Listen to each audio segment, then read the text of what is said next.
Hello. Hi. I have to speak at a normal pace. Like, they have to try. I am so excited that we're doing this, mainly because I am ruining my own social life. How are you? Are you okay? I'm not okay. I'm not okay. It's my religion. It's my religion. It's like anytime I open my phone, it's the second I wake up, it's the last thing I think about when I go to bed. I feel like a teen queer again, but I also feel like a weirdly desperate housewife. I am like, why can't I talk about anything else? Last night, I went for dinner for a friend's birthday. Yeah. And I had already asked everyone at the table if they were watching, and they said no. So I said to the waitress. So you left. So I tried to leave, and they were like, sit down. And my girlfriend was like, stop talking about it. But the waitress was like, I do. And I was like, my girl. And it turns out at the Marksman pub in Hackney, they have they have a Marksman Heated Rivalry group chat. And when I told her we were doing this today, she wrote down that the podcast was happening, and I was like, that's the kind of level of enthusiasm I need. I need a woman who's like, forget your order, give me the details of where the women Can will we be get talking. in on the group chat? Can we get in the group chat? Marksman, please. Oh, producer Charlie is waving at us. Guys, I know you're really excited to talk about this, but we do need to sort of tell people what this podcast actually is and who you are. Are you telling us to calm down, Charlie? Yes, please. Just brief, just a bit. We can't. We don't know who we are anymore. Once upon a time, we were stand-up comedians. I don't know her.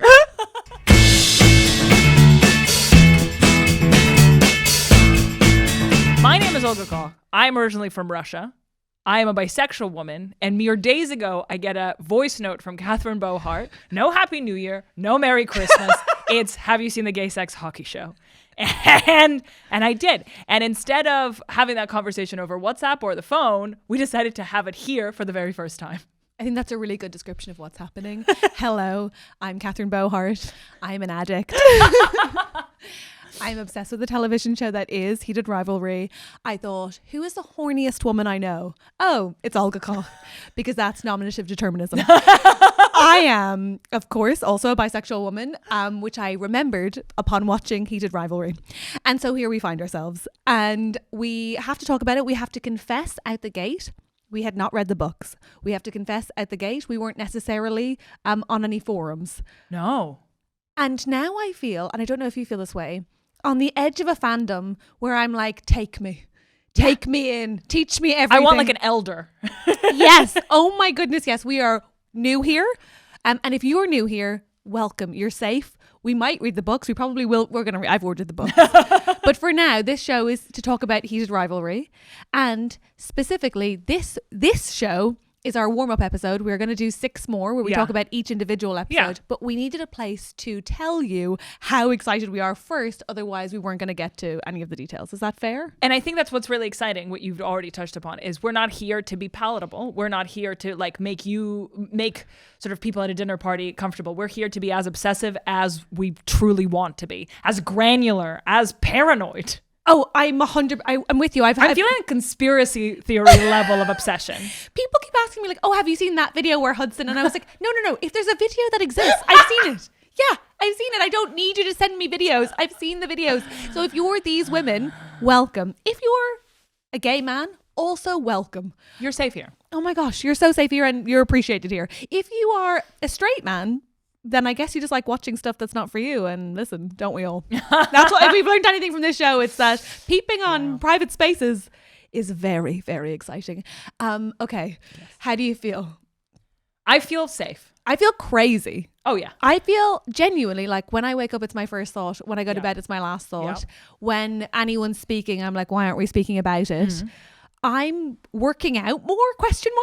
Because I'm like, where do I put all this energy? Oh, I thought you wanted an ass like Connor. And because of the ass, obviously the ass. It's like a similar, he was like, no, it was Jacob Tierney, the creator, who said that they were working out all the time. Yeah. In an interview. And I was like, well, I guess that will bring me closer to the boys. What is this? I feel mad. I'm not usually this enthusiastic about anything. This is exciting. The thing is, I have spoken to you at length right after you met your current partner. Nowhere close.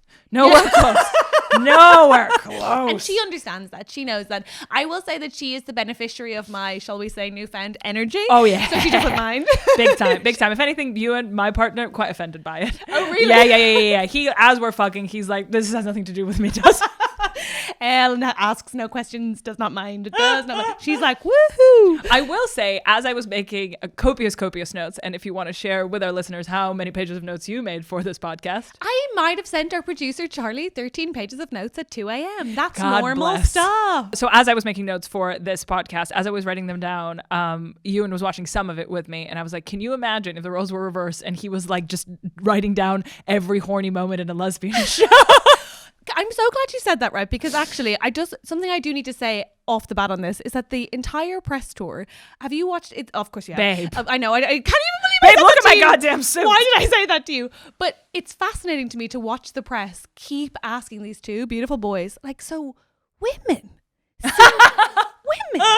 seem to be liking the show. Why do you think that is? And then they do the most beautiful navel gazing about what it is to be subject or object, what it is to be surveyor, what it is to remove yourself from misogyny. And I'm like, can you imagine this level of thought going into why men watch lesbian porn?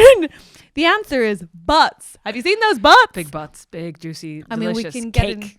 Oh my God, it really does look so chewable. Anyway, we're so horny. When's the last time you felt this excited about anything? Thank you so much for asking. You think you're only going to experience something as a teenager, this level of being swept up by a TV show or by a person or by a band, and then feeling that in your 30s is exhilarating, but it's also kind of scary and surprising because you're like, I haven't felt like this in 15 years. It's truly like I was dead and now I am alive again. Yes. Sorry to say that, and sorry to my partner, but truly that it's like, what is this mixture of longing, heartbreak, horniness, lust, obsession, sort of like all-consuming, crushing sadness, devastation. Yeah, and yearning. It's so wild to feel it exactly like that when you don't think it's for people with jobs. You know, you think this is for teenagers. This isn't for people who are, for example, employed. And so, I feel like I took the limitless pill, but for emotion.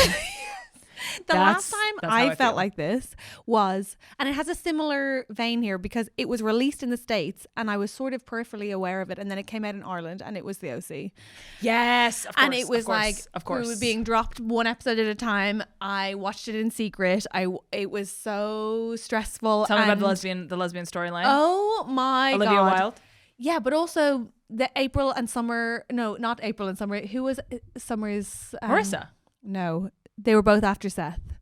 Autumn? No, Autumn Reeser is that April is her name? Is it April? I think it might be April.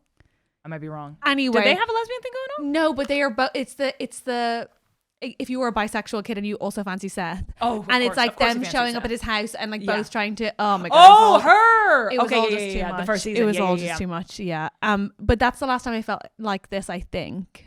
And the crazy thing is that if you go and rewatch it now, it doesn't even compare. Oh, no. Does Awful. not. And Seth is kind of a dick. Yeah, whereas this will be perfect for all time. No notes. Forever. Thank you so much. It's actually the only piece of media I'll ever be watching. Yeah, I agree. I thought I felt this way about The Summer I Turned Pretty, which is another sort of YA book turned TV series. And I got quite obsessed with it. But with all due respect to everyone who made that show, nowhere close. Yeah. Nowhere close. I couldn't get into that, and I did try, but it felt a bit like Heartstopper. It felt too young for me and a little bit chaste. I felt like this goes there. All due respect for virgins, whereas this is not. And I was like, no judgment. Guilty. Sorry, we've had sex. But I feel like I haven't, having watched the show, I was like, I've never had sex before in my life. We've had sex with the original name for this podcast. Yes, exactly. We've had sex. I will say that can I ask you a very intimate question? Always. Do you watch porn? Yeah. Okay, so I don't. Now, I need you to imagine that. Watching this and you don't watch porn. Oh, yeah. I wow. was rewinding, replaying. Okay. Are you doing that? Is that a thing? No, I can't say that. If I am rewinding and replaying, I'm replaying the emotional bits. Like really? I've watched the ending, I want to say upwards of 50 times. Those scenes. There's a jump cut, and spoiler alert, where they smash each other into the wall on the ice rink, and then and then Ilias fucking Shane, and that 3 seconds I have on a loop. I can't, every time I'm having an out-of-body experience where I'm watching this as two dudes discuss a lesbian porno. Oh my God, by the way, And then she scissors her, man. scissoring's not real. And you can take that as a hot take from here. Here's what I will say is what I have realized as we do this is we haven't said, obviously, we're going to talk about sex in this podcast. Obviously, if you know us, this is going to be way too much information. Obviously, if you're our moms, turn this off. If you're in the car with somebody underage, then just wait for it to, I guess, listen to it If you're our later. cousins, turn this shit up. But I reckon if you are, or if you're with a friend who you don't know what the vibe is, turn it up, obviously. But if you're with someone who you don't want to listen to a sex podcast with, don't listen to this. But also if you know us, then I do look away because this is going to get intense because we're going to talk about our favorite sex scenes at some point, surely. Yeah, I mean, it's going to be mostly that. You're Russian. And that's my We need to segue. cover that. We do need to cover You're that. Russian.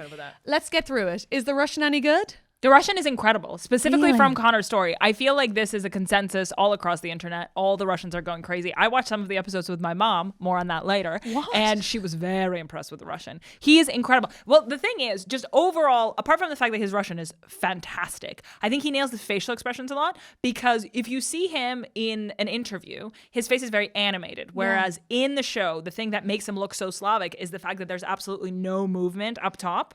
So you'll see that he will not use his eyebrows at all. That's not a stereotype. That's a fact. You're saying that's a fact about Russians and Slavic people. I think so. Wow, that's amazing. I think Okay. it makes you look more Slavic, and he absolutely fucking nailed that. Because you do, in the hottest way possible, sound furious every time you speak Russian.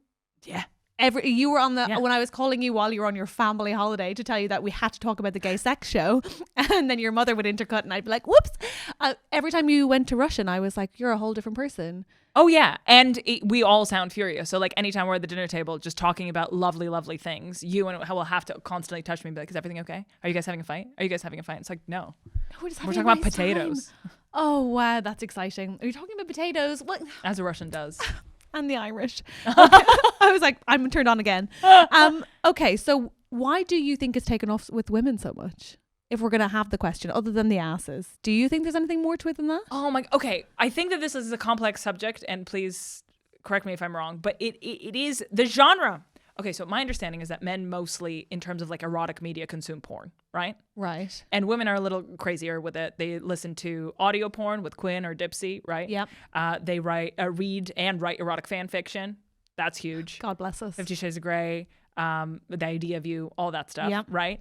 And then I suppose like smut books are huge, mostly with women. So I even didn't know, by the way, that hockey smut was a thing. Hockey smut is huge. Rachel Reed isn't the only writer writing this. I I was like, couldn't there's no way believe there's it. this big of a market for it, but there is. Oh, but of course there is. The second I've seen it, I'm like, I get it. Like I said, when they smash each other against the wall and then they're smashing each other, I'm like, oh my God. Anyway. So I think smut as a general genre is mainly for women. And so even if there's gay male sex happening in it, it's still for women because I guess men are visual creatures. I guess also as a queer person, I struggle with the sort of like, what I don't want is, on the one hand, I'm like, okay, this shouldn't simply be for female gays, for the female gays. It's confusing. Now, it should be for female gays, but it should be for the female gays.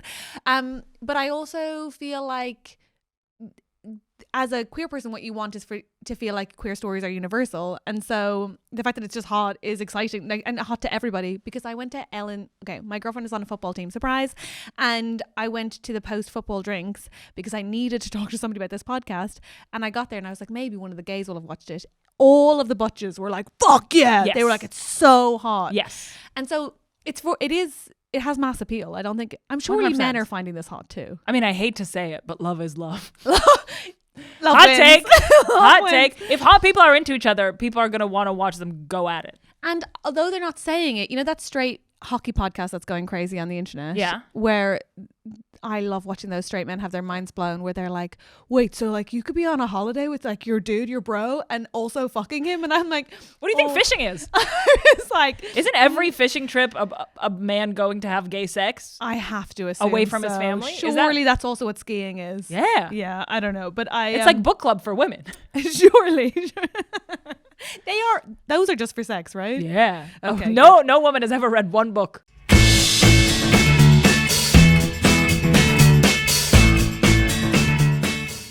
Why can't we stop thinking about it? Why can't we stop? What's thinking wrong about with it? us? God, I have so much to say. Please. Like I'm overwhelmed with how much I have to say. I know. What's your take on it? Why do you my think take that? is that it's the return to teenage self. My take is that it's like we have to stop pretending that they haven't found the two of the hottest men I have ever seen in my goddamn life. And also, on the count of 3, can you tell me which one you prefer? This is huge. Wait, hang on. I sorry, there have to be tighter parameters. Which one? than Okay, that. which one do you fancy? Like, if he walked into a room, which one would you? Whose bones would you jump? Fuck, do I have to choose? You have to.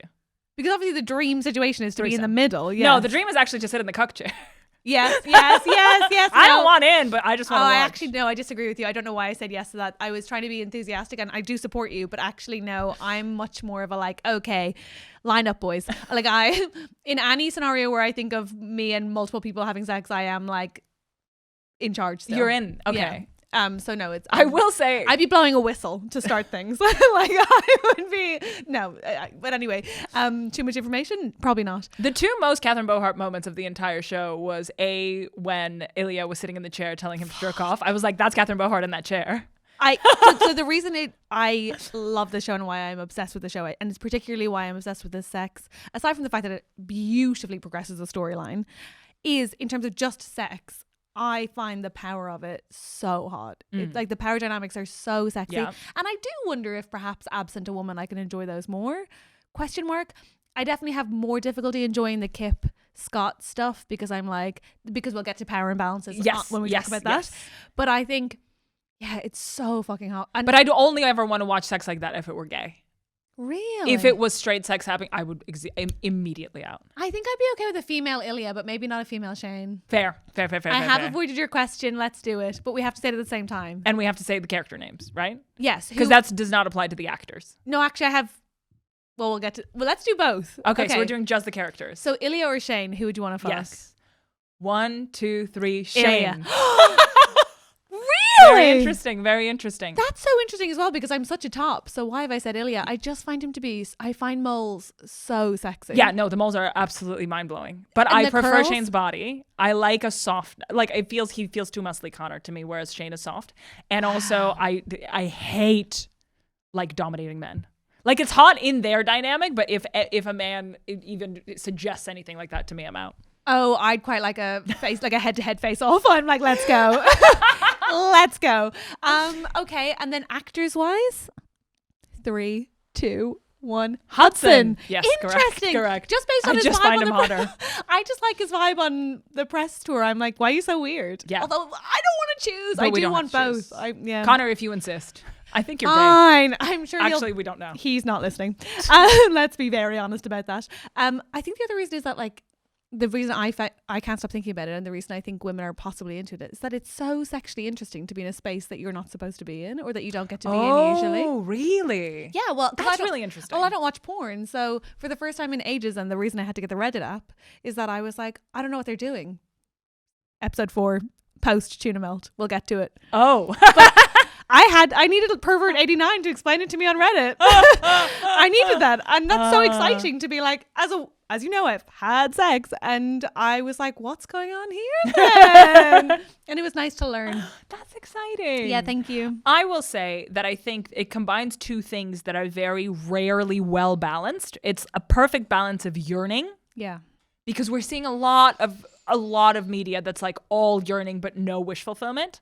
Especially, if I may, queer television, and especially lesbian shows. As well, like they never actually get together, or Oh it's a my kiss, or it's a God. fucking kiss. Or like, I don't care that you're looking. Stop looking. Get on with it. Yes, and it devastates me. So it's so nice that they actually get what they want. Yes, but sometimes it's just wish fulfillment, and then it's not enough yearning. So you're like, this is a payoff to a thing I didn't actually want that badly. Yes, that's so true. it's the perfect balance of I really wanted this, and then I really got what I wanted. Oh my God, you're so right. That is what it is. It's also, go on. Can I ask you what your relationship with like smut media is? Like 50 Shades of Grey vibes. Like, were you ever into any smut before? Not really, but I will say that the only time Bridgerton like- also, I guess? I guess, yeah, but I didn't find that sexy. Okay. Why was I watching? But I have always found literature much more erotic than porn. Okay. It's why I've never really watched it. Like I do need to know the characters. I want really slow detail. Are you reading provision. erotic fan fiction or erotic fiction of any kind? No, I'm just Erotic reading. I'm nonfiction? reading what I guess I. My text message. Yeah, I'm reading. Erotic nonfiction is screenshots of my text messages. Yeah. But I definitely find television sexier than porn. I definitely find like knowing the characters, caring about like what I find about this show and what I think they do so well is like their wounds match each other so well in terms of both what pulls them apart and what makes their communication so difficult, but also why they're so perfect for each other. So I'm like ridiculous. Baby Girl or Challengers, was that sexy to you? You're more of a TV person. I think I'm more of a one day kind of person where I'm like, I need to know why they matter to each other and why they haven't got that from anybody else in the whole goddamn world. Does that make sense? Yeah, it makes sense. I think it might. Did you like Baby Girl? I never watched Baby Girl because I think it would have that thing where I hate a dominating man. I think I also have to fancy both parties. And who is it that you don't fancy in Baby Girl?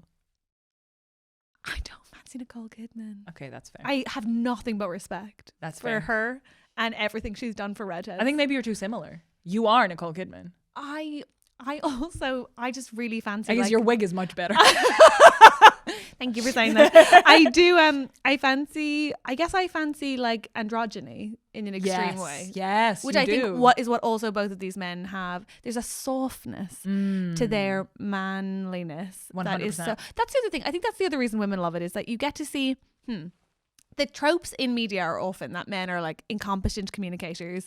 Can I say, I was like, there's no way we will be able to talk about this for hours, but I feel like we're gonna need to be like dragged out of the studio. I do agree with that. I do agree. But I think that the tropes are often that men, yes, are sort of like these like bumbling idiots who couldn't possibly talk to their partners. And when you watch romance in particular, you're like, why would women date these men? Like, I just don't buy it. They can't all just be here because tall, right? That can't be it. And then you actually get to see men like inarticulately sometimes because of fear express themselves. You get to see them use sex as a way of covering their vulnerability, but you also get to see them be brave and say their feelings. Oh God, and you're so right. You're so just freaking so right. exciting. You're so freaking right. And I would say that the thing you said about how people like to be in a space that they usually aren't, or like having a voyeuristic sort of keyhole thing. I think the intimacy that they have with each other, specifically Shannon and Ilya, I wouldn't say that for Hunter and Kip, is like so distinctly boyish. Yeah. Like they like wrestle and they race up the there's something like so like there's two boys fucking broing out and it's so cute because and they like, are friends. and even at the cottage where they like were kicking around a soccer ball, and it's like that is an intimacy that is distinctly like boyish and male, and that's what's exciting about it. It's so hot. It's so that's why hot. I can't be in the middle of it. That's why I'm in a chair watching. Oh really? No, I feel fine about getting in the middle of it. I'm like, I can learn football. Sure, let's go. Let's go. Do you have any parts of the show that because I know we needed this to say hello and welcome, but also to get our screaming thoughts out. When we get into the episodic series, is there anything that or episodes, is there any particular thing you are excited to talk about? Apart from the sex and the butts. Apart from the sex and the butts, which I will be wanting to talk about a lot of the time. You seem really into the music. I'm super into the music. Okay. I'm obsessed with the music. I have like, again, as I said, conspiracy theory level insights on the music where I'm like connecting red string, I'm wearing tinfoil hat. I'm like, this lyric from this song is actually in this piece of dialogue. I'm obsessed with the music. I'm so glad because I don't really hear it. And I had to have teens explain it to me on TikTok. And then to be clear, you only watch the sex scenes on mute. So yeah, because I'm going, yes, boys, do as I say, boys. Yes, boys. Now. But I did have to have teens explain to me why the music matters. And now I know, and now I care, but and that's why she was talking to teenagers on the internet. Yeah, don't worry about it. I will say that I am most excited, obviously, to talk about the sex. I would like to talk about their fame a little bit. I do want to talk about Shane's seeming neurodivergence. It's so interesting and so well portrayed. And I think confirmed by Rachel Reed, right? Yes. I'm very excited to talk about all of this and also their asses. Also the budget. I feel like the fact that it's so low budget. Okay, I have a question for you. Yeah. Is there a fear inside of you that's scared that Hollywood will ruin it? I'm scared Hollywood will ruin it, but more importantly, I think Jacob Tierney will protect his house. I believe in you. I have never had more faith in a man, but I am worried that Hollywood will ruin them. So I'm really nervous for them. They're just so nice and soft and gentle. In the interviews, especially Connor, you're like, oh, you're very like, pure. You're so pure. And when you remember that he was a child YouTube star, and if you've watched all of his childhood YouTube, but like even about do you ever feel like a plastic bag? I mean, but I hope that in 3 years they're okay. That's my main concern about Hollywood. I think really hope so too. Because That's really sweet. They do look happy and excited and thrilled now, and that's great. I'm a bit like, oh, let them be, and I hope they're not worked too hard. And then when inevitably, even for a period of time, the sun shines on someone else, I hope the crash out doesn't hurt them. Yeah, I know. Because we've experienced September after a full Edinburgh Fringe, and oh my god, it's so and it's the same. we know it's how the same. I'm scared because it's a low budget show that it almost has a bunch of charm because of how low budget it is. Of like course you it feel does. protective over it because it's a low budget. I hate that. I hate to think that Hollywood would pump a bunch of money into it and like put Timothée Chalamet in it or whatever and ruin it for everyone. And the only hope I have, obviously Jacob Tierney, but also Schitt's Creek blew up and it was still made for $3. And Heated Rivalry needs to be made for $3. Also, to be honest with you, even if they pump a load of money in it, I hope that the actors' agents are going, well, we'll be needing that for the actors. I really hope that's where it ends up going because those boys got to get paid. I will say that for me, I do want to talk about this just before we get into the episode shows.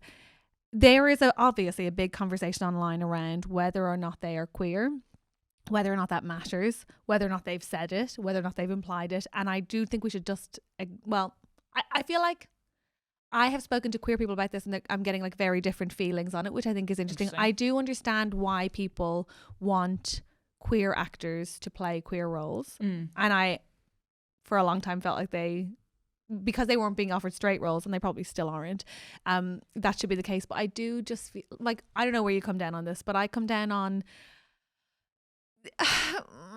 leave them alone. Yeah, 100%. Let's just not talk about it. Yeah. But I think we should talk about why we shouldn't talk about it, if you know what I mean. Yes, fair. We don't talk about it, and we don't talk about it on purpose. Yeah, we don't talk about it on purpose because I don't think it matters. And it also just respects their decisions, right? Yeah. We can't be in the business of outing people, regardless. Yeah, I'm also like, did they do a really good job of portraying queer people? Yeah. Did I believe them? Yeah. I do get why some people will be like, yeah, okay, but wouldn't it be... Here's why I think it's okay that if they don't come out, if they are queer or otherwise, or if they don't clarify it, is basically, the question is, do I trust Hollywood to protect them if they are queer? No, I don't. Do I think that if one of them comes out and one of them doesn't, because they are or aren't gay, then that will affect the queer person's career for the worse? Yes, I do. Therefore, I think that they have every right to protect themselves and their opportunities, and that it's the world's problem, not theirs. Those are my feelings.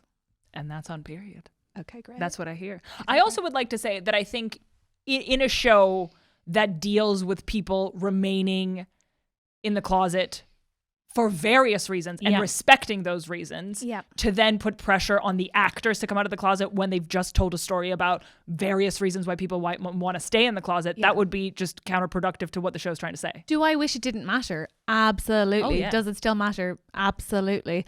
I also think it would... There is an angle on this that is like, it's so fucking cool that the most coveted roles in television, like right now, the two most famous men are famous from playing gay hockey players. That's cool. And they are two of the most famous people in the world. Yes. I actually don't think that's untrue. No, either do I. And I also, I've never seen anyone be that famous. I'm also loving keeping tabs on I love this. It makes me really happy that they are like keeping tabs with each other on Instagram. That they are basically have the same numbers. They've been going up the same rate. I'm like, yes, come on, queers. Good. Okay. Are we ready to get into it? Have we said enough? Are we speaking at a normal pace yet? A lot of the time, like rise and grind hustle influencers will tell you to listen to podcasts at double the speed. You need to slow this down. Yeah, you don't need to do that here. Okay, girls, and I do mean girls. We will see you tomorrow for the first episode recap or episode breakdown or episode, what's the word? Meltdown? Is that what I mean? It's not really a recap. Implies that it's going to be shorter than the actual episode. And if anything, we have more to say. We'll see you for tomorrow's group therapy on the first episode of Heated Rivalry on Tonsil Hockey. Meet us at the cottage. Meet us at the cottage. See you tomorrow. Thanks for listening. You can find us on TikTok, Instagram, and YouTube at Tonsil Hockey Podcast. And you can email us on tonsilhockeypodcast@gmail.com, and we would love to hear your most unhinged thoughts, your hot takes, your what the fuck moments, your WTF moments, and more importantly, we just need to feel like what we're feeling is normal. So please join us. We'll be back tomorrow with our next episode. Goodbye. Goodbye.